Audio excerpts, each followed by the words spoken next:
Hey guys, welcome to an episode of Both Sides of the Fence, where myself, Daniel Beadle, and my co-host, the great Kevin Buchanan, give you two perspectives of what it's like to work in real estate. I'm a buyer's agent and Kevin is a selling agent. And today we're joined with the Flamingo, Jack Henderson from Henderson Advocacy. Yes, welcome. Mate, fluttering around here in Paddington at the moment. Killer. Good to be here. Mate, talk to us. How's your day? How's your week? How was your morning? Mate, mornings are good.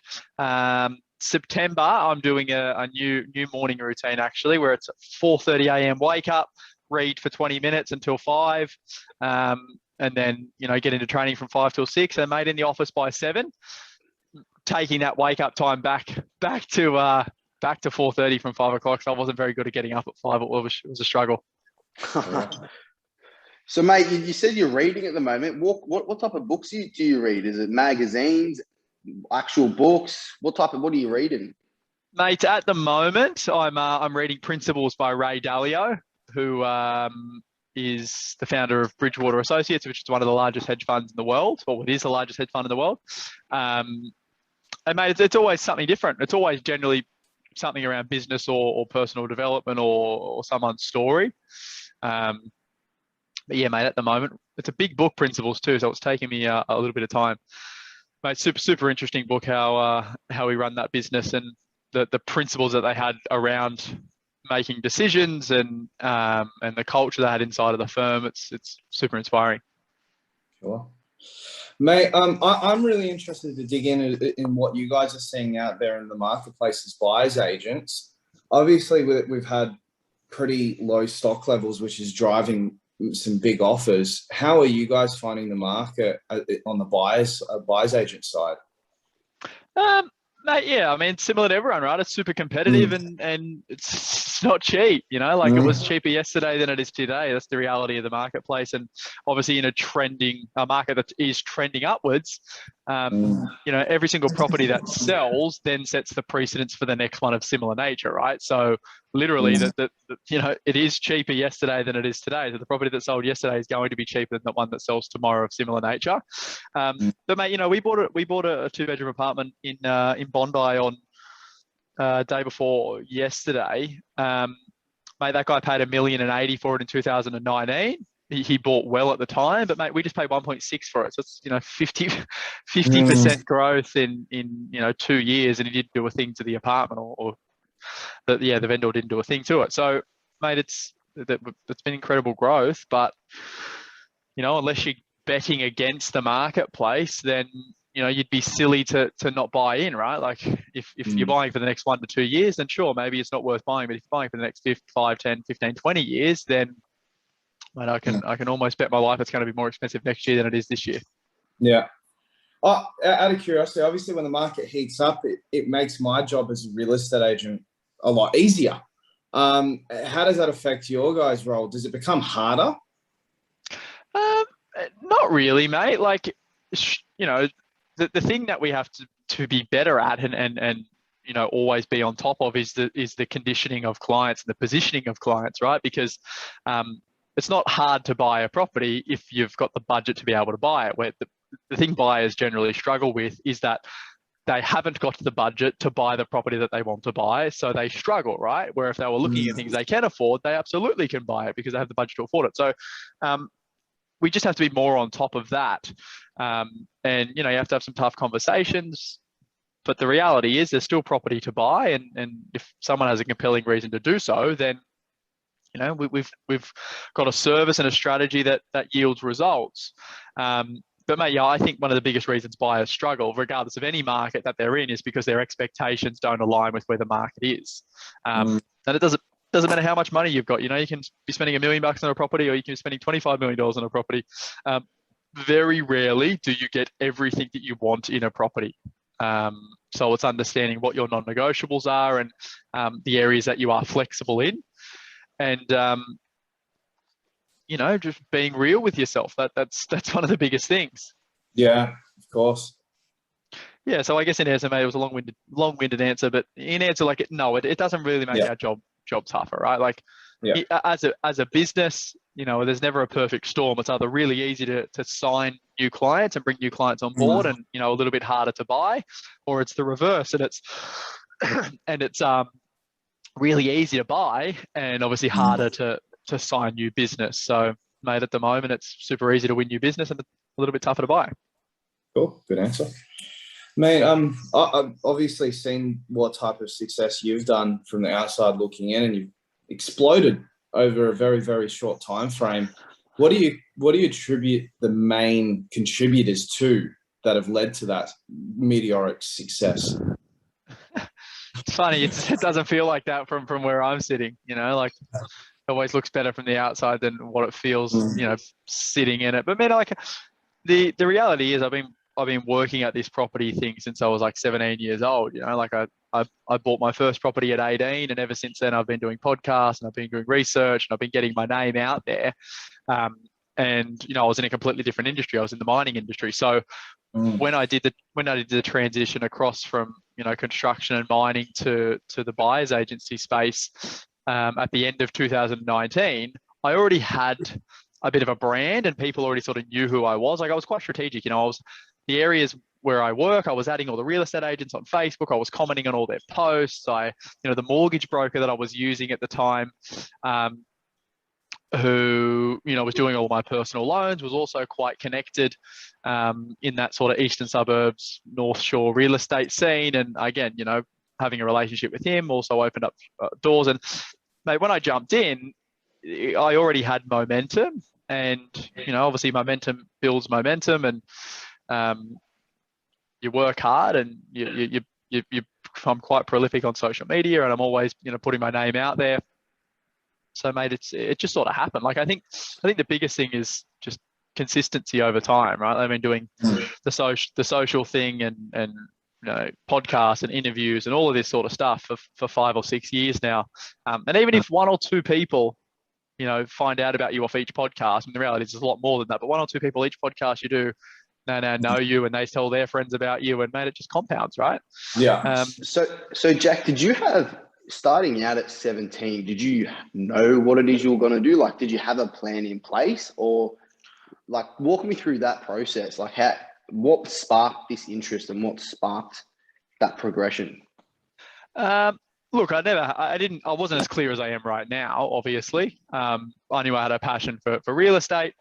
And that come from when we were sort of selling the family home and upgrading into acreage where I grew up. Like, I just had this huge passion for real estate, and I was always looking at properties online. I had no idea what things were worth. And, we had obviously a budget mum and dad were spending, and I'd send them things at double the budget. And didn't really understand the value of property.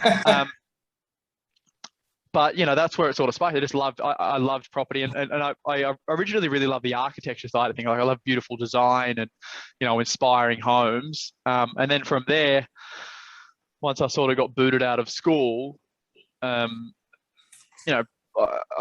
needed to do something that was gonna make me an income and I guess give me a head start in life that a normal salary wouldn't do, and that's where the investing, passion come from. And then, mate, from there, it's really just snowballed. And then as you get better at something and more successful in quotation marks at something, your eyes start to open up to the realities. And I'm a lot clearer right now at 25 than I was at 17 as to, where I want to be. But I always knew I wanted to be successful, and I always did things in a way. When I was younger, I just wanted to be rich. That was the thing. I want to be rich. I want to have all this stuff. That was... But that sort of changes over time.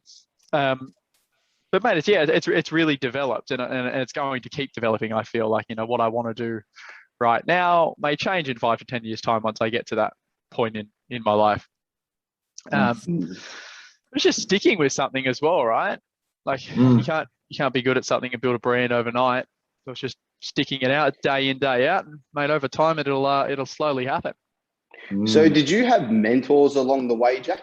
Like, tell me how you started to really grow and push yourself, because it's, when you look at, not to compare to the rest of the population, but, it's quite a difference in habits, what you've managed to create.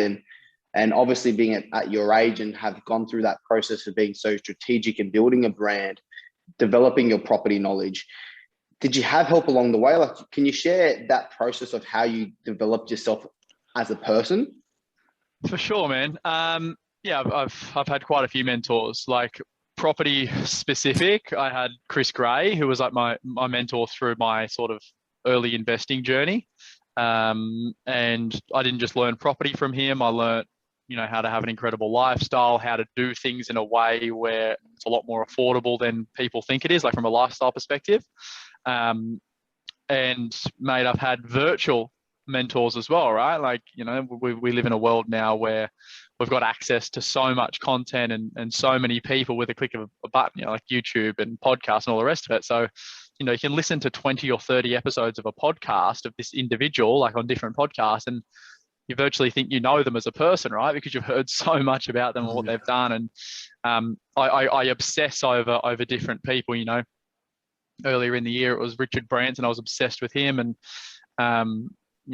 Ray Dalio now. And years ago, it was, it's always changing, right? So it's learning from people indirectly who you may not know. And then, through Chris, I met a huge network of people through the Entrepreneurs Organization, which is a global organization of entrepreneurs. So they weren't specifically related to property, but they had all different backgrounds in business. And now some of my closest friends are from EO, and that's from obviously meeting Chris initially.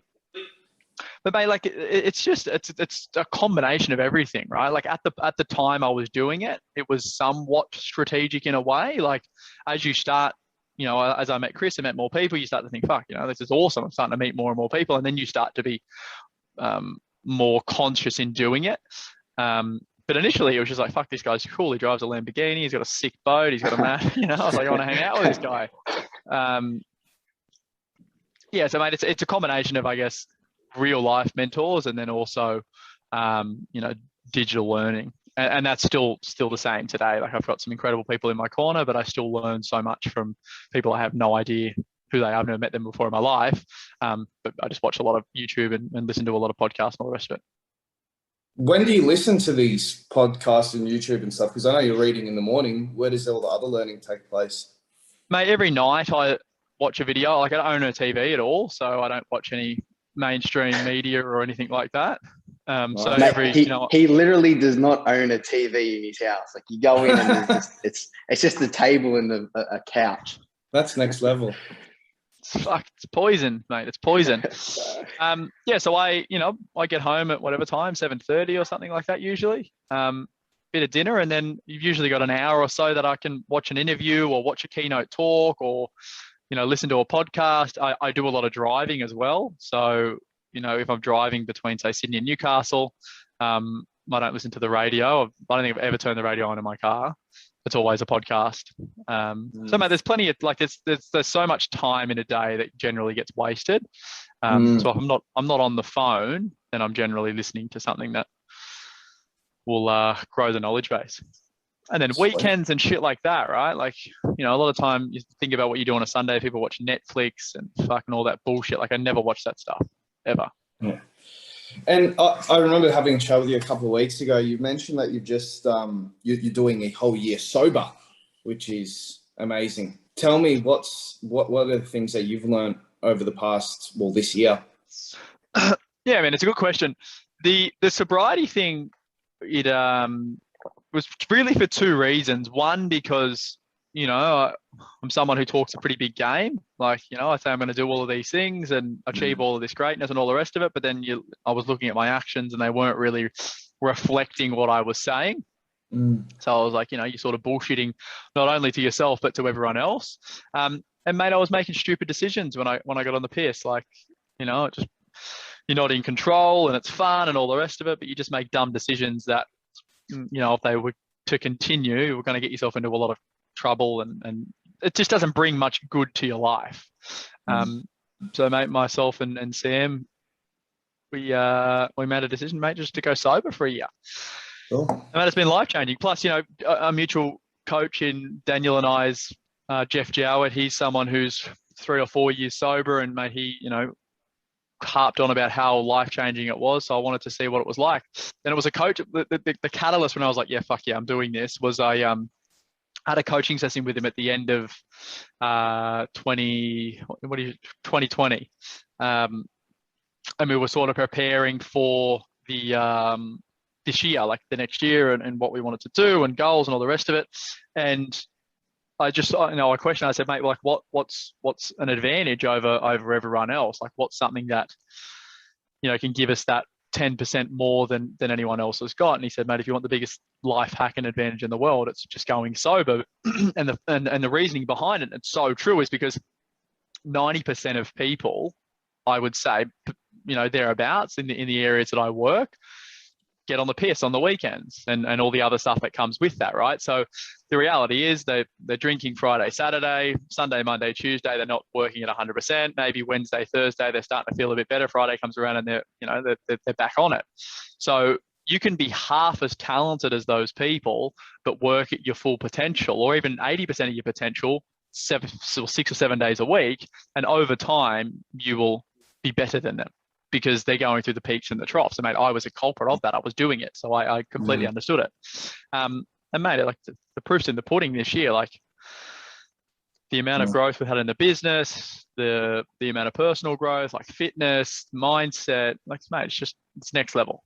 And sure, there's an attribute of that that's the marketplace that we're in right now. I'm definitely conscious to that. But at the same time, there's a huge aspect of being clear-headed and energetic every day. Were you a big drinker before this?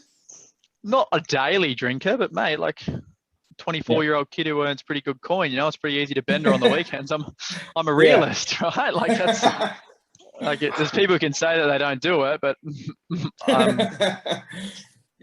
live in the eastern suburbs. It's an incredible lifestyle. There's pubs and bars and shit everywhere. And mate, it's very easy to have a successful week and get to Friday, and all of a sudden Tuesday comes around. You go, fuck, where'd that time go? It's like, so like, I wasn't a big drink. Like I don't drink on a day. I don't get home and crack a beer. Yeah. But mate, when I drink, I go pretty hard. Absolutely. So what happens next year? Are you going to tame it back and drink less, or is it what's kind of your? So it's completely changed my relationship with alcohol for sure. Yeah. Mate, and at the same time, like there's still definitely days where you're like, oh mate, I would love to just have a big night with, the lads. But my plan for next year is to definitely still, like, I'll have a drink, because it's nice, like if you do it in a good way, it's you can have a lot of fun, mate. It loosens the crowd up, and you can just, a lot of great relationships are built when you drink. But if you have to have a healthy relationship with alcohol, right? So I think what I'm going to do next year, or actually I know what I'm going to do, is generally we're in the areas that we do business. School holidays is like when the marketplace sort of goes on a break for a couple of weeks, and then when people come back from school holidays, everything kicks back off again. So I'll break my year into 4 quarters, and from school holidays to school holidays, I work, no booze, no nothing, and then at the end of the quarter, I'll go on a holiday to break my year up. And when I'm on holidays, I'm allowed to have a drink and enjoy my time. I've got no work responsibility while I'm away. Relax, de-stress, and then mate, when I'm back at work mode, again, it's completely sober again. Yeah. Yeah. Seems like you're carry on. Something I'm really interested in picking your brains with, Jack, and also yourself, Kevin, is I want to see what your guys' thoughts are on the idea of manifestation and how you guys go about setting a goal, being present in the moment, and fulfilling, I guess, and achieving results. I mean, I'm quite curious to see what your both thoughts are on this. Who do you want to go first, mate? You want Kevin to have a crack, or do you want me to have a crack? Mate, go for gold. Mate, being present in the moment is very hard. Like it's very easy to get caught up in life. Like you click your finger, it's 8 o'clock in the morning now. You click your finger, and before you know it, it's 8 o'clock at night. And you're like, where the fuck did the day go? So it's very, very hard to be present at all times. For myself, it's very hard to be present at all times, because you get so caught up in doing the daily activities. But I think one of the big things is just obviously reflecting on where you are, right? Because like I said, what month is it now? September. It's like, man, I remember yesterday, it was January, I was opening this office in Paddington. We had no furniture, and we were laying on beanbags out the back, and all of a sudden it's 8 months down the track, and all of this stuff's happened in between.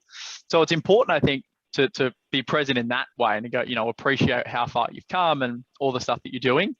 And make manifestation's huge. Like, I think if you just think about, hey, I want to do this, then nothing's really going to fucking happen, right? But if you're so obsessed with a goal and a desire that you're thinking about it constantly, and you're always, inspired by things that relate to it, then what happens, I believe, is that your daily actions start to reflect that. So it's not the imagination that just fucking miraculously makes things happen. It's the fact that you're so obsessed with something that subconsciously you start to do things that bring you closer, to it. And mate, like I look back through my life, every goal that I've set, every thing that I've wanted to do or wanted to buy or experience that I wanted to do, mate, the reason that it's happening or happened is because you just get so obsessed with it. Everything is just about making it happen. So there's all the little 1%ers that you do on a daily basis, and then you go, fuck, that just miraculously happened, but it was all the work that you did to get there. So mate, it's massive, huge. No, but there's not much good going, hey, I want to lose weight, or hey, I want to be the fittest I've ever been, or hey, I want to, write 3 million GCI and fucking sit on the lounge and eat hamburgers and not pick up the phone. That's not, manifestation doesn't work like that. Yeah, I tend to agree. Like I've read a couple of books from Esther Hicks and a couple of other people about law of attraction, and it sounds really good, and it is really good. However, I think people get it misconfused, and they think, okay, we're going to set out our vibration and the universe will repay us with our listings and sales. I don't think it works like that. I think I'm very, very much the same as Jack here, where you obsess over it, you visualize it, you're literally manifesting your actions. You're not manifesting the result, you're manifesting the actions which drive to the result. Like even I'm sitting in my apartment right now, me and my partner, where this apartment just came up for sale, and I drove past it, I'm visualizing it going, and I started obsessing over it as soon as it hit online, and it drove me to the actions to the point where I bugged the property manager so much I got in that day and secured it. So it's man. Funny. Thanks, man. It's a funny thing. Yes, you're manifesting it, but you're not manifesting the result. I think you're manifesting the actions which produce the result. So I've got a question for you guys then. So for example, someone like myself who's fresh into the buyer's agent space to really hit some results, where do you feel my energy and thoughts need to be? Is it in my daily activities, or is it energy management? Bit of both. Yeah, mate, I don't know what, I think everyone's different, right? Like the way I sort of manifest or set my goals is at the start of every year, and I've done this since 2018 or 17, I think, when first time I went to Dubai. I wrote my first list of goals, and every single year since, I've just added to the bottom of those goals. So over the course of my life, I'll have every single year's goals and the ticks or crosses whether I hit them or not. But that's my thing. I just set them at the start of the year. Like, what are my 10 biggest things that I want to hit? And some of them are personal, some of them are business related, some of them are fitness related. And mate, like, all your focus is on those things, and as a result of that, or as a consequence of that, your daily actions reflect that, which obviously builds on that, I feel. Yeah. And the more you put things out to the world, I believe that. Like, I'm a big sharer, so I share a lot of my goals and my visions with people who want to listen and people who don't want to listen. And I think, for me, but personally, every time I've done that, and I've done that now since I was sort of 17, 18, like I've always said, like, I'm going to have this big portfolio. I'm going to buy this car. I'm going to build this business. And you talk about it and tell people. And again, I feel like that really helps. One, because it makes you accountable to it. And two, it's just weird.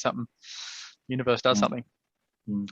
In terms of your goals, what's your, like, obviously you're still buying, or you will plan to buy more properties. What's your philosophy around what to buy or where you buy or anything? From an investment perspective? Yeah, man. So I take like it's a few different, but like I'm a big Warren Buffett fan, and you know his philosophy is very blue chip, very long term, and he believes that if you buy something, he's obviously investing in businesses, but if you buy a business, it should be a business that, regardless of what happens in the marketplace tomorrow, you would never want to sell it because you have so much faith in it that it's the best in the world. So I'm the same with property, right? Like with property, I want to buy a property that, regardless of what happens in the economy, what happens in the world, it's a property that you've got so much faith in that you'd never sell it because it's always going to perform over the long term. And for me, that's generally, you know, blue chip property. I happen to work in the eastern suburbs, and the eastern suburbs happens to be one of the best markets in Australia. So, you know, I've got quite a lot of property here. You know, and same in Newcastle, we've got an office up there, and I own some property up there. So, you know, they're suburbs that have, you know, a huge amount of affluence. People have very high incomes who can afford to pay increasing prices for property because they are controlling their own incomes. They're either business owners or executives. There's a huge lack of supply, and there's no more land to build on because a lot of these areas are sea-locked or landlocked, and the properties that are there are all there is ever going to be.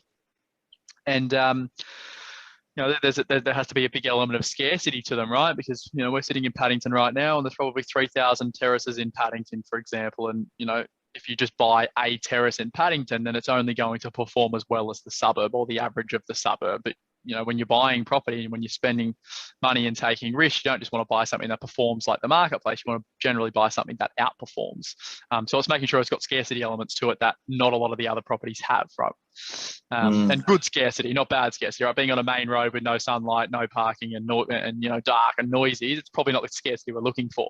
But, you know, having great views, being on a good street, being quiet, like all the things that are desirable, and the things that do drive emotional buying, that's generally what you invest in. Yeah. Cool. How did you save your first deposit? Because obviously you bought extremely young. How did you work that out? I got expelled from school at 15, brother, and I had nothing else to spend my money on. I was like, I didn't drop out of school and go, I'm gonna buy a property at 18. Like I got booted out of school at, like I said, 15, and I had 3 years to save a deposit, right? And I think when I went into construction, I was just a labourer, and regardless of how old you are as a labourer, you get paid the same. So I think I was probably on like 70 or 80 grand a year, something like that. And I had no expenses because I was living at home with mum and dad. I was too young to own a car. Xbox games are $60. There wasn't a lot to spend money on, right? So if you're taking home $1,200 or $1,300 a week, you know, you spend 300 of that and you're still saving 1,000. So it doesn't take long for cash to start stacking up into your bank. And, you know, I still bought other shit. I still bought a car when I got to the age that I could buy a car, and went on a holiday and all that type of stuff. But yeah, it's like, you know, it doesn't take long for you to save up. Then when I got to 18, I had this big chunk of cash in the bank, and as most responsible parents do, is like, hey, you've got this money, let's do something with it, and not just piss it up against the wall and go to Europe for 6 years. Let's you know, let's buy a property, and you've essentially bought the most expensive thing you'll ever buy in your life, and, you know, you can do whatever you want then. And at that point in time, I didn't have this vision for this huge, you know, property portfolio and business. And mate, that's where the passion really started from. Cool. Yeah, it's a lot easier. I mean, it's a lot easier when you have very low expenses to buy property, right? Like when you don't have commitments and kids and rent and car loans and all the other shit that comes with it. It's a lot easier. But in the same sense, you know, my brother bought his first property 2 years ago, last year or the year before. I can't remember what year it was.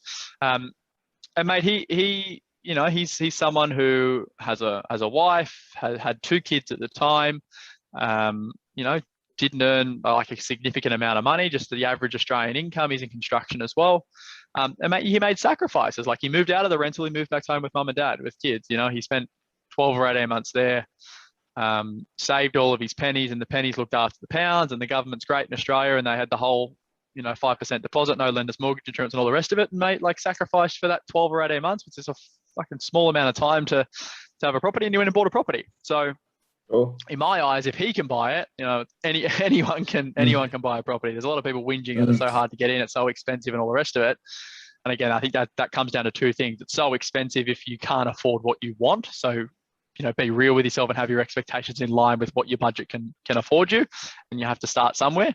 And again, you make sacrifices to be able to do it. And if you don't want to make the sacrifices, then keep whinging and doing what you're doing. Yeah. Jack, I got a question for you. Like, I myself bought my first investment at 19 as well, quite young. But I guess what I get asked quite a lot as well, and I'm sure a few people will be interested to get your view on, is where do you think they should be investing first? Is it property, their business, themselves?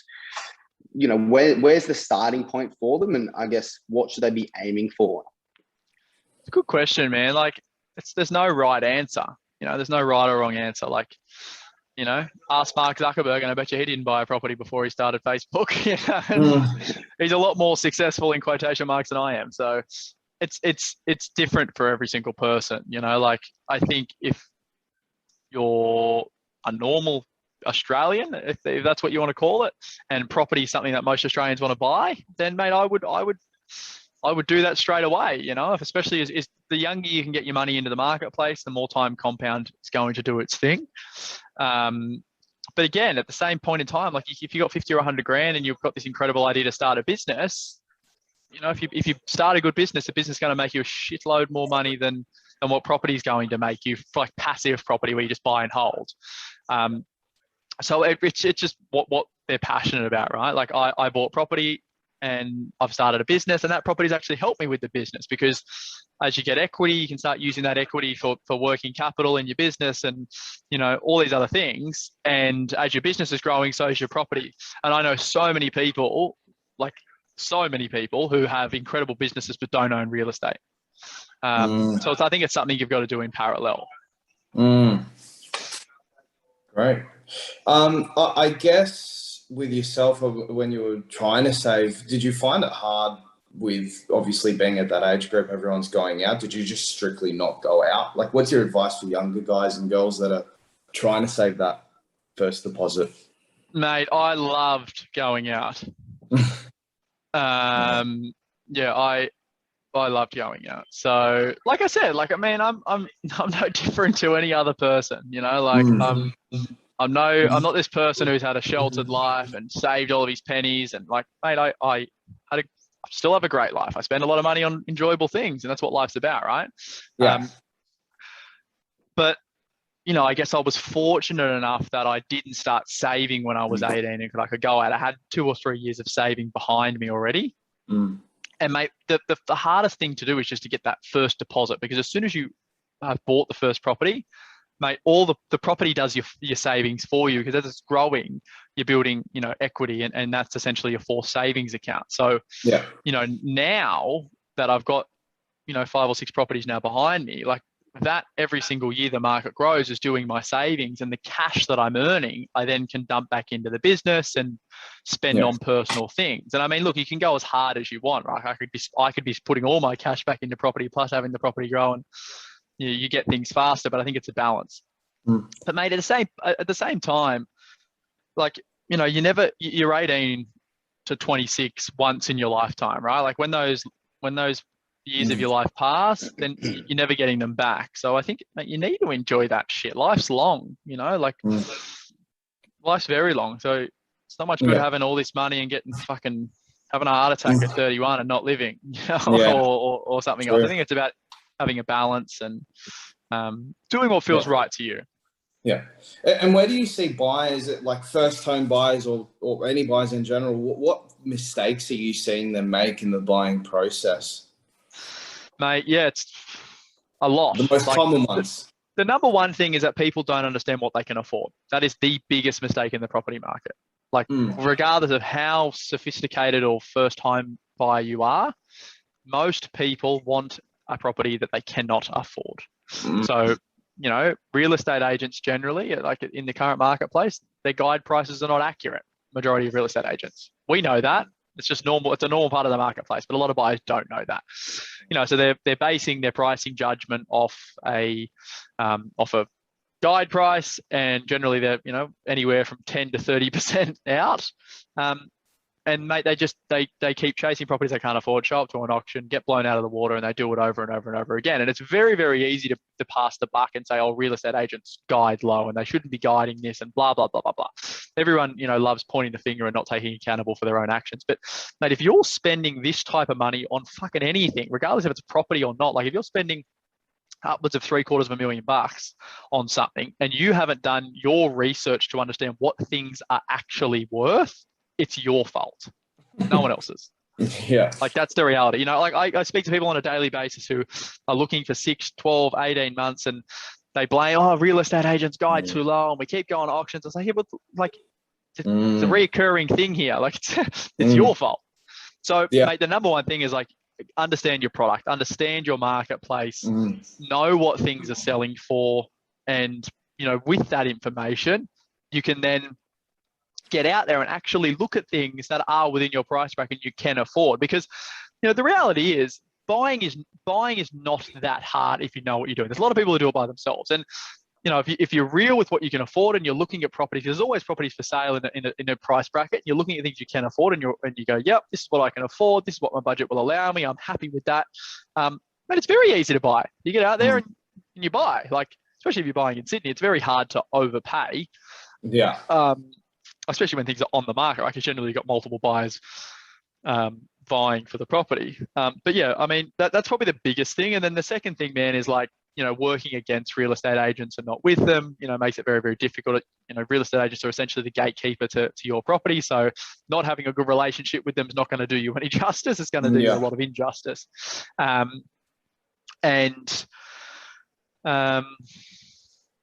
yeah, I honestly, that's the biggest thing. Like the biggest thing is just like people are unrealistic with what they can afford. They have champagne taste and they have a beer budget. And mate, the market unfortunately doesn't care about what you want and what your budget is. Like it dictates what things are worth. So, mate, I talk to people all the time and I'm just like, well, so Jack, what are some ways buyers in the market can look to maybe substantiate value or align their beer budget with a beer property? Yeah. Well, mate, like the biggest thing is like I said, understanding the market that you're in. And you can spend 4 weeks doing research, getting out there, going to auctions, seeing what they're selling for, how many bidders are at the auctions, collating all of that data and going, okay, over the last 4 weeks, there's been 10 properties sell. It seems to be anything over 400 square meters of land with parking selling for north of 4.5 million. So, where our budget's only 4.3. So very unlikely we're going to get that, right? So things that are selling between 3.5 and 4 are in this price bracket. So this is where we really should be targeting. Like, so it's understanding what things are selling for. Like, in the eastern suburbs, we've got semis, we've got freestanding houses, we've got apartments, we've got townhomes, we've got duplexes, you've got things with parking, without parking, busy roads, quiet streets, by the beach, by the park, all of these different things. So it's very easy to do. People spend more time fucking researching Netflix than they do for researching their property. So just understanding that and then going, okay, well, this is the budget range that we have. This is out of the last 4 weeks I've been looking. These are like I said, 10 things that have sold within that price bracket. What do all of these properties have in common? Where are they located in the suburbs? Great. Well, this is what we need to be targeting and be okay with that. Don't look at something that sold for 4.7 and then go, we've got 4.3, but if it just had one less bedroom and it was just on a busier road, we'll be able to get it. Like, no, that's not going to happen, Yeah, and that's it. And then you go out there and you build some relationships with agents. You be real with them and you say, hey, this is what my budget range is. This is what I'm looking for. Do you think it's achievable? Yeah, it's great. Okay, great. Well, when you've got something similar, let me know. And then talk to that agent once a week. And then go to open for inspections.